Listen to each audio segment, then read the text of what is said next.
Hello दोस्तों, today let's discuss about Streptococcus bovis.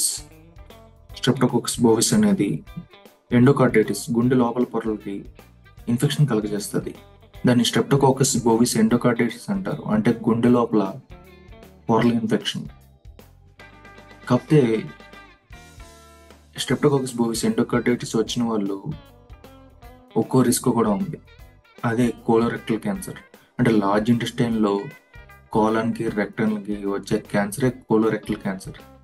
ఈ streptococcus bovis bacteria గుండెలో ఎండోకార్డైటిస్తో పాటు క్యాన్సర్ కూడా కాజ్ చేస్తుంది.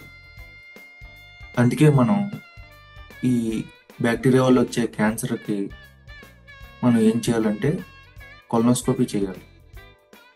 అంటే హార్ట్లో ఎండోకార్డైటిస్ ఉంటే కొలనోస్కోపీ కూడా చేయాలంటే కోలంలోకి ఒక ఎండోస్కోప్ పంపించి మొత్తం క్యాన్సర్ ఉందో లేదో చూస్తారు.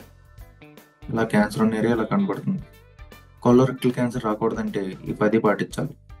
Exercise daily, fight obesity, quit smoking, cut red and processed meats from your diet, get enough vitamin D, eat fiber-rich foods, avoid unnecessary antibiotics, eat cancer-fighting foods, get regular health checkups.